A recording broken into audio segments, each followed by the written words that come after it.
My daughter-in-law raised her champagne flute and announced to the entire ballroom that I was getting senile and should probably be in a facility. My son James immediately switched our drinks when he saw what she'd slipped into mine. 20 minutes later, Victoria Wellington was babbling uncontrollably about bribes and money laundering while 200 of Boston's elite watched in horror. Tell us your city below, then enjoy the story and subscribe for more. Now, let's get to the story. How did I end up watching my son's wife destroy herself at the most important business gathering of the year? Well, it started 3 months earlier when I discovered that merging our family construction company with Wellington Industries wasn't just about business. It was about burying bodies, literally. The morning I found the photos hidden in James's old college textbooks, I thought my biggest problem was deciding whether to wear the navy or the burgundy dress to tonight's merger celebration. How beautifully naive I was, standing there in my son's childhood bedroom, dust motes dancing in the afternoon sunlight streaming through windows I'd cleaned 1,000 times. I'd been looking for his high school yearbooks to display at the party. You know how mothers love embarrassing their successful children with awkward teenage photos. Instead, I found a manila envelope wedged between Advanced Calculus and Introduction to Business Ethics. The irony of that placement wasn't lost on me later. The first photo made my coffee mug slip from my fingers. It showed a construction site I didn't recognize, but the Wellington Industries trucks were unmistakable. The second photo showed men in expensive suits shaking hands with someone whose face had been circled in red ink. The third showed what looked like concrete being poured over something that definitely wasn't supposed to be there. Mom? James's voice from downstairs made me shove the envelope back where I'd found it. My hands were shaking. You ready for tonight? Almost, sweetheart, I called back, my voice steadier than my nerves. Just looking for those yearbooks. But I wasn't looking for yearbooks anymore. I was trying to process why my son had photographs documenting what appeared to be someone using our future business partner's equipment to cover up evidence, and why he'd hidden them in his childhood bedroom like some twisted time capsule. The merger celebration was being held at the Fairmont Copley Plaza. 3 years of negotiations between Sullivan & Co., the construction company my late husband built from nothing, and Wellington Industries, the development giant that could take us from local Boston contractors to national players. It should have been the pinnacle of everything David and I had worked for. When David died, I'd inherited 50% ownership of Sullivan & Co., according to the original partnership structure he'd established. But I'd never understood the legal implications of that ownership, or what powers it actually gave me. I'd left all the business decisions to James, assuming he knew better than I did about running the company his father had built. Victoria Wellington Harrington. Yes, she kept all the names, because heaven forbid anyone forget she was Boston royalty, had been perfect for James from the moment they met at that charity auction. Beautiful, connected, intelligent, the kind of woman who could discuss quarterly earnings reports at dinner and still look flawless doing it. I should have trusted my instincts when something about her felt too polished, too calculated. But James was happy, and after losing his father so young, his happiness had become my primary mission in life. Apparently, that mission had some serious blind spots. Margaret Sullivan, you look absolutely radiant. Patricia Wellington, Victoria's mother and the true power behind Wellington Industries, air-kissed me as I entered the ballroom. Her smile was magazine perfect and about as warm as a Boston winter. So exciting that our families are finally becoming one. If by becoming one she meant absorbing, then sure. The Wellington family had been acquiring smaller companies for decades, always with the same gentle persistence of a python swallowing its prey. Tonight's celebration was really a funeral for Sullivan & Co.'s independence. Where's the happy couple? I asked, accepting a champagne flute from a passing waiter. Oh, you know Victoria, making sure every detail is perfect. She's such a perfectionist. Patricia's laugh tinkled like expensive crystal. James is lucky to have found someone so thorough. That word choice felt deliberate, thorough, like Victoria was conducting due diligence on my family rather than marrying into it. I found James near the bar, devastatingly handsome in his tuxedo and looking exactly like his father at that age. 28 years old and already carrying himself like the successful businessman he'd become. The sight of him still made my heart swell with pride and ache with grief simultaneously. There's my beautiful mother, he said, kissing my cheek. You clean up pretty well for an old lady. Watch it, kiddo. This old lady still knows where you hid your PlayStations when you were grounded. His laugh was genuine, not the polished executive chuckle he'd developed for business functions. For just a moment, he was my boy again, not the stranger who'd been living in my house for 3 years, while his wife renovated their Beacon Hill townhouse, the renovation that had been ongoing since their wedding, the renovation that always seemed to need just a few more months, just a little more time, the renovation that kept them living under my roof, where Victoria could observe every detail of Sullivan & Co.'s operations firsthand. Speaking of hiding things, I said carefully, I was in your room earlier looking for yearbooks. Something flickered across his face. Find what you were looking for? I found several things I wasn't looking for. Our eyes met, and I saw my son process exactly what I meant. His face went pale beneath his tan. Mom, James, darling. Victoria materialized beside us in a cloud of expensive perfume and silk. Her gown was stunning, midnight blue with crystals that caught the light like tears. Your mother looks lovely. Doesn't she look lovely, James? She always does, he replied, but his attention was fixed on me with laser intensity. I was just telling James how I spent the afternoon in his old room, I said pleasantly. So many memories tucked away in unexpected places. Victoria's smile never wavered, but something shifted behind her eyes. How wonderful that you're so nostalgic, Margaret. Though perhaps it's time to start thinking about downsizing. All those rooms must be quite a lot for someone your age to maintain. Someone my age. I was 54, not 94, but Victoria had been making these subtle comments for months, always framed as concern, always delivered with that sympathetic head tilt that made me want to demonstrate exactly how spry I still was by throwing her through a window. Oh, I'm managing just fine. Amazing what you can accomplish when you know where all the bodies are buried. The words hung in the air between us like a challenge. Victoria's champagne flute paused halfway to her lips. James's jaw tightened almost imperceptibly. What an interesting choice of words, Mom, James said quietly. I've always been interested in thorough investigations, I replied, borrowing Patricia's word choice from earlier. The announcement that dinner was being served saved us from whatever confrontation was building. As we moved toward the dining room, I felt James's hand on my elbow. We need to talk, he whispered, after tonight, when we get home. But as I watched Victoria walk ahead of us, her posture perfect and her movements calculated, I realized that whatever conversation we were going to have, it needed to happen before we got home. Because something told me that if Victoria Wellington had her way, I might not make it home at all. The dining room was a masterpiece of old Boston elegance, with crystal chandeliers casting warm light over tables set with more silverware than most people owned. I found myself seated between Arthur Brennan, Wellington Industries head of acquisitions, and Margaret Chen, their chief financial officer. Convenient placement for someone they wanted to keep monitored. Your son speaks very highly of you, Arthur said, as the first course arrived. Says you have an eye for detail that rivals any accountant. David always said I was too nosy for my own good. I smiled and took a sip of wine. But in construction, the details that people try to hide are usually the ones that'll kill you. Margaret Chen laughed a little too loudly. How delightfully morbid, though I suppose construction is a dangerous business. Only when people cut corners or cover things up improperly, I replied. Amazing what you can discover when you know how to read the signs. Across the room, I could see Victoria moving from table to table like a gracious hostess, accepting congratulations and making small talk. But her eyes kept finding me, tracking my conversations, monitoring my interactions. The behavior of someone who needed to control information flow. Margaret Sullivan, I've heard so much about you. A voice behind me belonged to Thomas Wellington, Victoria's uncle and a senior partner in the family firm. Your late husband built quite a legacy. David built more than just buildings, I replied, turning to face him. He built relationships based on trust. He always said that in construction, your foundation determines everything. If you build on lies, the whole structure eventually collapses. Thomas's smile faltered slightly. Wise words. Though sometimes in business, we have to make practical compromises. Compromises, yes. But there's a difference between bending the rules and burying them entirely. The conversation at our table went quiet. I could feel James watching me from the head table where he sat with Victoria and her parents. His expression was tense, worried. My son knew exactly what I was doing, and he was terrified. Good, he should be. Ladies and gentlemen, Victoria stood at the podium, resplendent and commanding. Thank you all for joining us tonight as we celebrate the merger of two great Boston families. Wellington Industries and Sullivan & Co. have shared values of integrity, excellence, and commitment to community. The words were perfect, delivered with the confidence of someone accustomed to controlling narratives. But I noticed how she emphasized shared values while looking directly at me, a warning disguised as pleasantries. This partnership represents more than just business, Victoria continued. It represents the future of responsible development in our community. We're committed to building on solid foundations of trust, transparency, and mutual respect. The applause was polite, enthusiastic. No one else seemed to catch the deliberate emphasis on specific words. But I did, and from the way James was gripping his champagne flute, he did too. Now, I'd like to invite my mother-in-law, Margaret Sullivan, to share a few words about the legacy we're all honored to continue. The request caught me off guard. Victoria was calling me to the podium without warning, forcing me to speak publicly while knowing I'd discovered something that could destroy this entire celebration. It was a power play, designed to put me on the spot and test my willingness to maintain appearances. Every eye in the room turned to me as I stood. The walk to the podium felt endless, each step taking me deeper into territory where one wrong word could destroy my son's future or expose the truth he was desperately trying to hide. "Thank you, Victoria," I said, adjusting the microphone. "David always told me that the most important part of any construction project isn't what people can see. It's the foundation, what's buried beneath the surface that no one wants to examine too closely." Victoria's smile remained frozen, but something dangerous flickered behind her eyes. "When we built Sullivan & Co., David insisted on transparency in every project. He used to say that secrets are like structural flaws. They might be invisible at first, but eventually they bring down everything around them." I paused, letting my gaze sweep across the room, lingering on faces I now suspected knew more than they were admitting. Tonight, as we celebrate this new partnership, I want to honor that tradition of transparency, because the strongest foundations are built on truth, not convenience. The applause was more subdued this time. I had essentially challenged the entire room to examine what they might be overlooking. As I returned to my seat, I could feel the shift in atmosphere. Conversations became more careful, laughter more forced. "That was quite a speech," Margaret Chen said quietly. "Very pointed." "I've never been good at sugarcoating things," I replied. "David used to say I had a talent for asking uncomfortable questions at inconvenient times." "And do you have uncomfortable questions, I mean?" I met her gaze directly. "I always have questions. The uncomfortable part depends on what people are trying to hide." As the evening progressed, I noticed the subtle changes in behavior around me. Conversations stopped when I approached tables. People excused themselves when I joined groups. It was the social equivalent of quarantine, isolating the potential infection before it could spread. But isolation works both ways. While they were keeping me away from information, they were also revealing their own guilt through avoidance. The people who had nothing to hide continued treating me normally. The people who acted nervous around me were painting targets on themselves. By the time dessert was served, I had identified at least 6 individuals who were part of whatever Victoria and her family were covering up. The head of city planning, who couldn't meet my eyes. The construction supervisor, who found reasons to leave every conversation I joined. The environmental inspector, who spilled wine on himself when I mentioned David's old projects. They were all connected somehow to whatever was in those photographs James had hidden. And Victoria Wellington was orchestrating their collective guilt like a conductor directing a symphony of secrets. But the evening's most revealing moment came as coffee was being served. Victoria stood to make another toast, and I noticed James watching her with an expression I'd never seen before. Not love, not admiration, but something that looked disturbingly like fear. That's when I realized my son wasn't just hiding evidence of someone else's crimes. He was hiding evidence of his own. When we finally returned home that night, I knew I had to find out more about what James had gotten himself involved in. But first, I needed to process what David might have known about all this. I went back to James's room and retrieved the envelope with the photographs. This time, I searched more thoroughly through his old belongings, looking for anything else that might explain the images I'd found. Behind the textbooks, wrapped in an old t-shirt, I discovered something that made my blood run cold. A letter addressed to me in David's handwriting, dated just 3 months before his death. "My dearest Margaret," I read with shaking hands. "If you're reading this, it means something has happened to me and you've discovered evidence of dangerous activities involving Sullivan & Co. I've been suspicious of some of our recent contracts, particularly those involving wealthy clients who demand complete secrecy and pay far above market rates. I haven't been able to gather enough proof to take action, but I fear James may be getting involved with people who eliminate problems rather than solving them legally. If you find evidence of criminal activity, contact the FBI immediately and trust no one else. The company means nothing compared to your safety. All my love, David." My husband had known something was wrong. He'd died before he could protect James from manipulation, but he'd left me instructions for exactly the situation I now faced. David had suspected that our son was being drawn into something dangerous, and he'd tried to give me the tools to save him. The photographs suddenly made more sense in this context. James hadn't just stumbled dabbled into criminal activity. He'd been targeted and manipulated by people who specialized in corrupting vulnerable young men who'd recently lost their fathers. As I sat in my son's childhood bedroom, holding my dead husband's warning and staring at evidence of multiple murders, I realized that Victoria Wellington hadn't just married into our family. She'd infiltrated it with military precision, and now she was systematically destroying everything David and I had built to protect the people we love. The revelation hit me as Victoria raised her glass for the second toast of the evening. James wasn't protecting evidence. He was part of creating it. The fear in his eyes wasn't about what his wife might do. It was about what she knew he'd already done. "To new beginnings," Victoria announced, her voice carrying perfectly across the ballroom, "and to burying the past where it belongs." The word burying felt intentional, loaded with meaning that made several people shift uncomfortably in their chairs. I applauded with everyone else, but my mind was racing through every conversation, every strange phone call, every time James had worked late on projects that didn't quite add up. 3 years ago, right around the time he met Victoria, Sullivan & Co. had started taking on unusual contracts, projects that paid extremely well for relatively simple work, projects that James handled personally without involving our usual crew supervisors, projects that often required working at night or on weekends when fewer people would be around to observe. "Mom, are you feeling all right?" James appeared beside my chair as the applause died down. "You look pale." "I'm fine, sweetheart. Just processing what a momentous evening this is." I smiled up at him, wondering when my son had learned to lie so smoothly. "Though I am curious about something. That Riverside development project you handled last summer, the one that paid so well for emergency foundation work?" His face went completely still. "What about it?" "I was just wondering why we never submitted a final report to the city. Usually, David insisted on proper documentation for every project, especially emergency work. Some clients prefer discretion, Mom. You know how wealthy families value their privacy." Privacy. Not legal compliance or proper procedure, privacy. As if covering up a crime was just another form of customer service. "Of course," I agreed pleasantly, "though I imagine the families of missing persons might value transparency over privacy, don't you think?"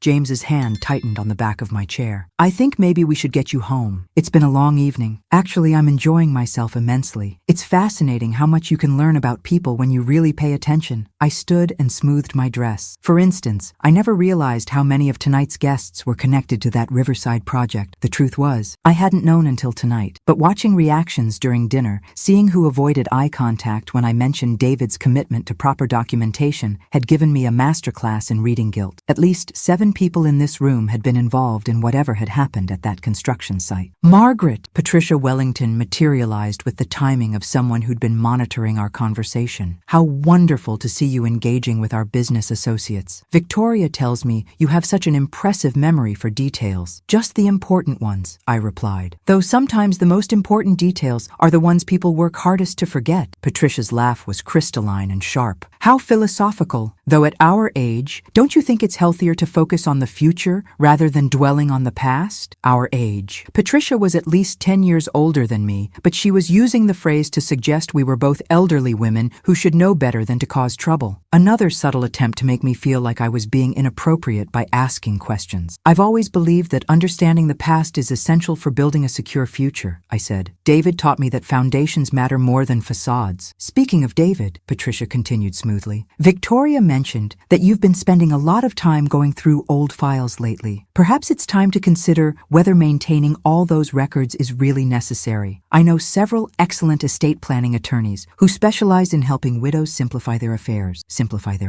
Translation: destroy evidence and stop asking inconvenient questions. How thoughtful of Victoria to be concerned about my record keeping, though I have to wonder why she's paying such close attention to my private activities. The question hung between us like a gauntlet thrown down. Patricia's smile never wavered, but her eyes hardened. "Victoria cares deeply about family, Margaret. She's simply looking out for your best interests." "And what exactly does she consider to be my best interests?" "Peace of mind, of course. The ability to enjoy your retirement without being burdened by business concerns that are better left to younger minds."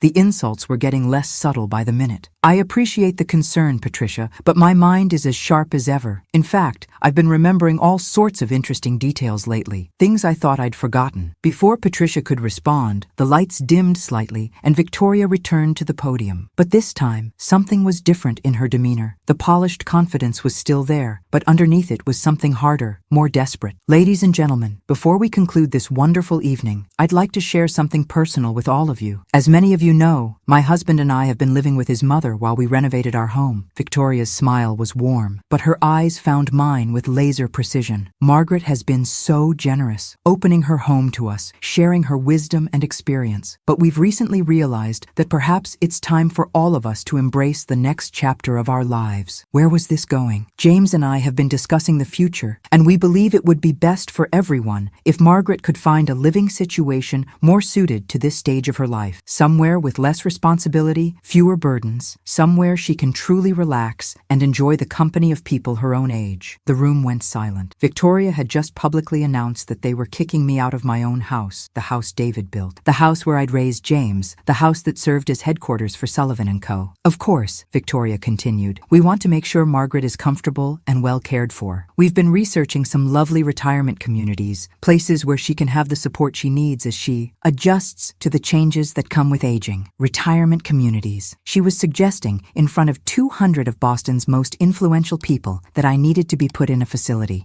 Not because I was incapacitated, but because I was inconvenient. The applause was polite, but confused. Most of the guests didn't understand what they'd just witnessed, but they sensed the undercurrent of hostility. I remained seated, processing the audacity of what Victoria had just done. She hadn't just threatened me. She'd publicly created a narrative that would justify anything that happened to me next. If I disappeared, if I had an accident, if I suddenly became confused or unstable, tonight's speech would be cited as evidence that everyone could see I was declining. James was staring at his wife with an expression of horror and admiration. Horror at her ruthlessness, admiration for her strategic brilliance. That's when I realized something that changed everything. James wasn't just afraid of what Victoria knew about his crimes. He was afraid of what she was capable of doing to protect their secret. And based on what I'd just witnessed, he had every reason to be terrified. But Victoria had made one crucial mistake. In her eagerness to neutralize me publicly, she'd revealed just how dangerous I actually was to her carefully constructed world. Now I knew I was right about the photographs, the cover-up, and the murders, and she knew that I knew. The ride home was silent until we reached the driveway of the house David built 30 years ago. James turned off the engine but made no move to get out. Victoria sat in the passenger seat, her perfect posture maintained even in private, staring straight ahead at the home she was planning to take from me. Well, I said from the back seat, that was quite a performance tonight, Victoria. Very theatrical. She turned to look at me, and for the first time all evening, her mask slipped completely. What I saw wasn't the polished socialite or the concerned daughter-in-law. It was something cold and calculating and completely ruthless. You shouldn't have pushed so hard tonight, Margaret. Pushed? I was simply making conversation at a party. Though I suppose when you're hiding something significant, every conversation feels like an interrogation. James finally spoke. Mom, please, just stop. Stop what, sweetheart? Stop asking questions? Stop paying attention? Stop existing in my own home? Stop acting like you don't understand what's at stake here, Victoria said quietly. The pretense was over. We were no longer playing the game of polite family dynamics and social courtesies. This was a direct confrontation, and Victoria was done pretending to be anything other than what she was. Someone who eliminated obstacles to get what she wanted. What exactly is at stake, Victoria? Because from where I'm sitting, it looks like my son has gotten himself involved in something that requires disappearing evidence and silencing inconvenient witnesses. You don't know anything, James said, but his voice lacked conviction. I know about the photographs. I know about the Riverside project. I know that half the people at tonight's party looked guilty as hell when I mentioned proper documentation. I leaned forward between their seats. What I don't know yet is whether my son is a victim of blackmail or a willing participant in murder. The word hung in the car like toxic gas. James's hands tightened on the steering wheel until his knuckles went white. Victoria's breathing became more controlled, more deliberate. You have no proof of anything, she said finally. I have photographs of what looks like a body being covered with concrete. I have financial records showing payments for emergency foundation work that was never properly reported. I have a room full of witnesses who just watched you publicly declare me mentally incompetent. I smiled grimly. What I don't have yet is the rest of the story, but I'm a patient woman, and I have all the time in the world to piece it together. Actually, Victoria said, turning fully to face me, you don't have all the time in the world, because after tonight's speech, everyone expects you to need increasing care and supervision. Everyone expects you to become more confused, more prone to accidents. The threat was delivered in the same tone she'd used to discuss dinner plans. Matter of fact, practical, inevitable. Are you threatening me in front of my son? I'm explaining reality to someone who seems to have difficulty grasping her situation. James exploded. Jesus Christ, Victoria, she's my mother. She's a problem that needs to be solved, Victoria replied calmly. The question is whether you're going to help solve it or become part of it yourself. The words hit James like physical blows. I watched my son, the little boy I'd raised, the man I'd been proud of, crumble under the weight of whatever hold Victoria had over him. How did it start, James? I asked gently.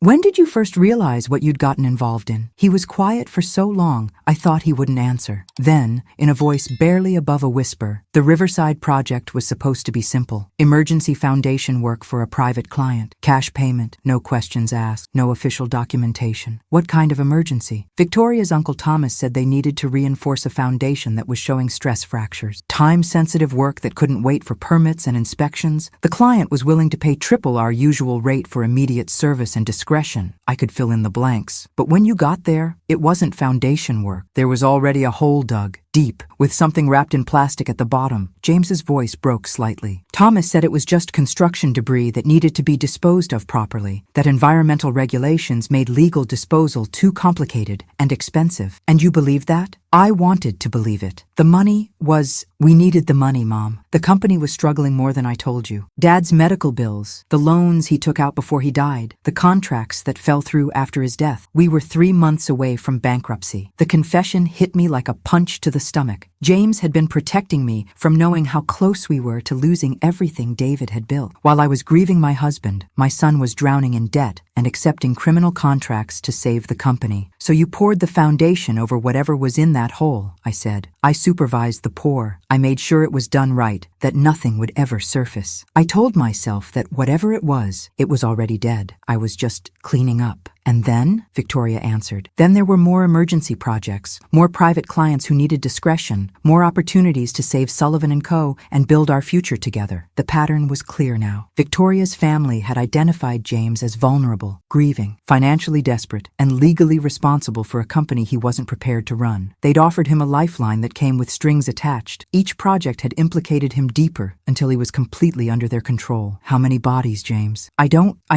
They said it was just debris. How many jobs like Riverside? 7, Victoria answered when James couldn't. 7 very profitable contracts over 3 years, enough to save Sullivan & Co. and establish James as a reliable partner for future endeavors. 7 bodies. My son had helped bury 7 people to save a company and maintain his marriage to a woman who was systematically destroying his soul. And now you need me gone because I'm asking questions that could expose everything. We need you to understand that your choices are limited, Victoria corrected. You can accept the reality of your situation gracefully, or we can help you accept it in other ways. But either way, you're going to stop investigating, stop asking questions, and stop interfering with our business. I looked at my son, hoping to see some sign that he would protect me, that some part of the boy I'd raised was still fighting against what he'd become. Instead, I saw defeat and resignation, and the terrible understanding that he'd already chosen Victoria over me. I need to think about this, I said finally. Of course, Victoria replied smoothly. Take all the time you need, but remember, after tonight's announcement, people are watching for signs that you're having difficulties. It would be tragic if something happened to confirm their concerns. As we got out of the car and walked to the front door, I realized that my son and daughter-in-law weren't just planning to take my house. They were planning to take everything, my freedom, my reputation, and ultimately, my life. But Victoria had underestimated one crucial factor. I was David Sullivan's wife and James Sullivan's mother. I'd been married to a man who built things to last and raised a son who used to believe in right and wrong. Somewhere underneath all the fear and guilt and criminal complicity, that son was still there, and I was going to find a way to save him, even if he didn't want to be saved. I lay awake until 3 a.m., staring at the ceiling lying and listening to James and Victoria murmur in their bedroom down the hall. Their voices were too low to make out specific words, but the tone was clear. Victoria was giving instructions, and James was agreeing to follow them. By morning, I had a plan. The photographs James had hidden were damning, but they weren't enough by themselves. I needed more evidence, more documentation, and most importantly, I needed proof of what Victoria's family was really using Wellington Industries to accomplish. If I was going to save my son from a life sentence for accessory to multiple murders, I needed to prove he was being coerced rather than acting willingly. That meant I had to get closer to Victoria, not farther away. "Good morning," Victoria said as I entered the kitchen. She was already dressed for business, her hair perfectly styled, drinking coffee from one of my wedding china cups like she owned the place, which apparently she believed she did. "Morning, dear. Sleep well?"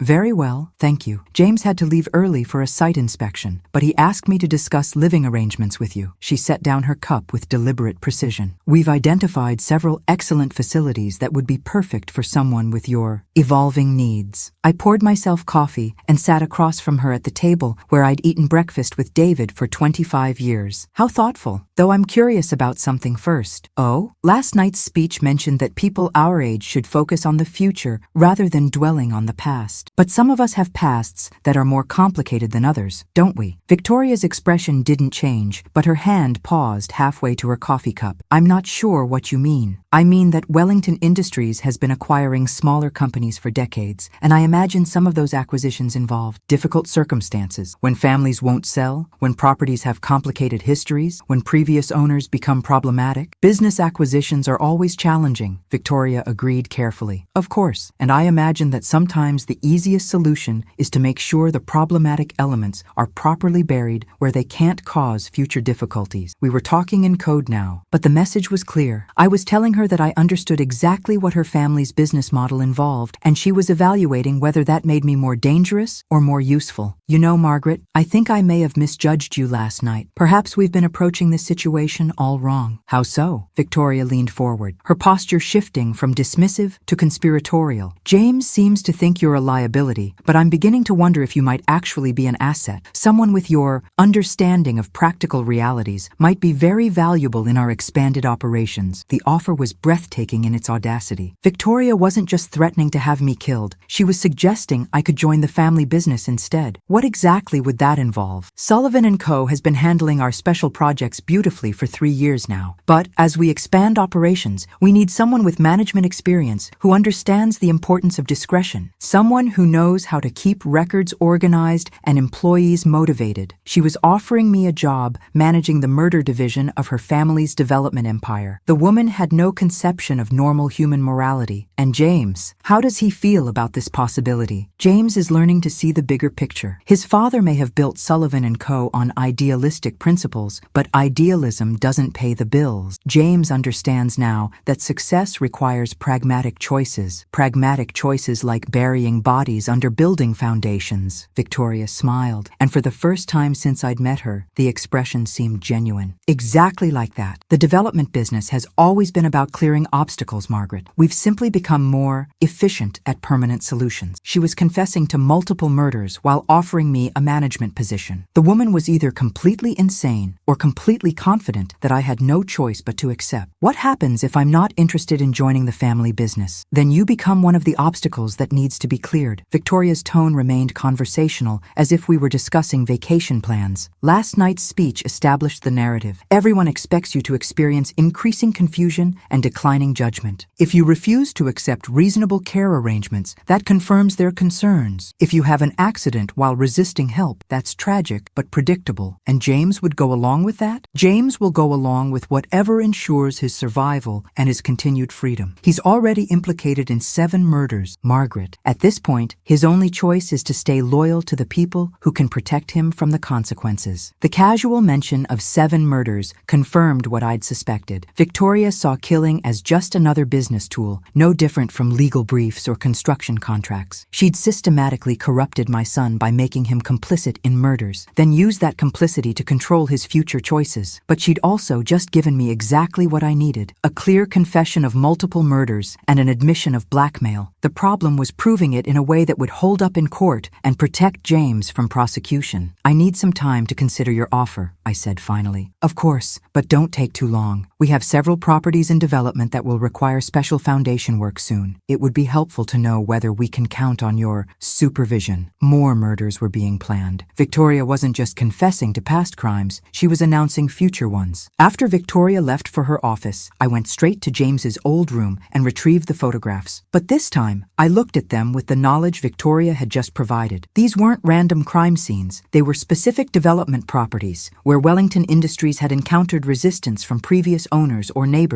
who asked too many questions. The first photo showed the Riverside site, where James had admitted to covering up a body. The second showed what I now recognized as the Morrison property downtown, a family-owned lot that had been sold to Wellington under mysterious circumstances after the elderly owner disappeared. The third showed the Beacon Street development, where environmental activists had been protesting before suddenly abandoning their cause. 7 special projects over 3 years. 7 properties where inconvenient people had been permanently removed to facilitate development. 7 crime scenes where my son had helped bury evidence to save a company that would eventually be absorbed by the same people who'd created the evidence in the first place. Victoria's plan was elegant in its simplicity. Identify vulnerable businesses, create circumstances that force them to accept criminal contracts, use their complicity to control their future behavior, then absorb their companies while maintaining their silence through blackmail. James hadn't fallen in love with Victoria Wellington. He'd been targeted, recruited, and enslaved by a criminal organization that specialized in murder for profit disguised as real estate development. And now they wanted to either recruit me as a manager or eliminate me as a witness. The choice seemed obvious, but I'd learned enough about Victoria to know that accepting her offer would just make me more useful in the short term and more dangerous to their security in the long term. Eventually, I'd become another obstacle that needed permanent clearing, unless I found a way to clear them first. But that meant I had to prove 7 murders, expose a multi-generational criminal enterprise, and save my son from a life sentence, all while staying alive long enough to see justice done. At 54 years old, I was about to become either a serial killer's business partner or the next body under a Wellington Industries foundation. Time to find out which. 3 days after Victoria's job offer, I made my decision. But first, I needed insurance. I'd spent 72 hours playing the part of a confused older woman considering her limited options, while secretly photographing every document in James's room and researching the Wellington family's business history. What I found was worse than I'd imagined. Wellington Industries hadn't just been eliminating inconvenient property owners. They'd been doing it for 40 years. Patricia Wellington's late husband had started the practice in the 1980s, targeting elderly homeowners in gentrifying neighborhoods. The current generation had simply modernized the operation and expanded the scale. "I've made my decision," I announced over breakfast, where Victoria was reviewing architectural plans for their next development project. "Wonderful," she replied without looking up. "I think you'll find our business arrangements very satisfying. Actually, I've decided to decline your generous offer, but I have a counterproposal." That got her attention. Victoria set down her coffee cup with the careful precision of someone recalculating rapidly shifting circumstances. "I'm listening. I want 50% ownership of Sullivan & Co. transferred to me immediately, along with a detailed accounting of all special projects completed in the last 3 years. I also want James released from any future obligations to your family's business." Victoria's laugh was genuine amusement. "And in exchange for these remarkable demands, you're offering what exactly?" "My continued silence and my immediate departure from Boston. I'll sell you this house for $1, pack my belongings, and disappear to Florida, where I'll live quietly and never contact James again." It was a lie, of course, but it was the kind of lie that would appeal to Victoria's arrogance while giving me the documentation I needed to destroy her family's operation. 50% ownership is out of the question. James owns Sullivan & Co. completely. Actually, he doesn't. I smiled and pulled out a manila folder I'd retrieved from David's safety deposit box the day before. According to the original incorporation documents, David structured the company as a joint venture with automatic survivor benefits. When he died, his 50% ownership transferred to me as his spouse, not to James as his son. Victoria's face went very still. "That's impossible. We've reviewed all the legal documents. You've reviewed the documents James had access to." But David was more cautious than either of us realized. He filed additional protection clauses separately with the State Corporation Commission, clauses designed to prevent exactly the kind of takeover your family engineered. I spread the papers across the breakfast table. It turns out that any major changes to company operations require both partners' consent, and if the company becomes involved in illegal activities, there are automatic disclosure requirements that protect both the surviving spouse and any coerced employees. identities. The documents were genuine. David had indeed structured Sullivan & Co. to protect against hostile takeovers and legal manipulation. What Victoria didn't know was that the corporate protections also included mandatory reporting requirements if evidence of criminal activity was discovered. "This changes nothing," Victoria said, but her voice had lost its confident edge. "James is still implicated in 7 murders. He'll go along with whatever protects him from prosecution." "Will he?" "Because I've been thinking about that. James is 28 years old, financially desperate, and grieving his father's death. That makes him a victim of manipulation, not a willing participant in murder. A good lawyer could probably get him immunity in exchange for testimony against the people who blackmailed him into participating. I was bluffing about the immunity, but Victoria couldn't be sure. More importantly, I was forcing her to consider that James might choose to save himself by betraying her family instead of staying loyal to protect their secrets. You're suggesting he'd turn against his own wife? I'm suggesting he'd choose freedom over a life sentence. But we'll never know unless we ask him directly. I stood and walked to the kitchen door. "James, could you come here for a moment?" The sound of footsteps on the stairs told me my son had been listening to our entire conversation. When he appeared in the kitchen doorway, his face was pale and his hands were shaking. "James," I said gently, "Victoria and I have been discussing business arrangements, and we'd like your input on something important." He looked between us like a deer caught between 2 predators, unsure which direction offered safety. "What kind of input?" "We're trying to determine whether you'd prefer to spend the next 30 years in prison protecting Victoria's family secrets, or accept immunity from prosecution in exchange for testifying about how they blackmailed you into participating in murder." The words hit him like physical blows. James stumbled backward, gripping the doorframe for support. "Mom, you don't understand." "I understand perfectly. Victoria's family targeted you because you were vulnerable, manipulated you into criminal participation, then used that participation to control your future choices. What I don't understand is why you're still protecting people who see you as expendable." Victoria stood abruptly, her chair scraping against the floor. "This conversation is over." "Actually," I said calmly, "this conversation is just getting started. James, how many more special projects is Victoria's family planning? How many more people are going to disappear to facilitate their development schedule?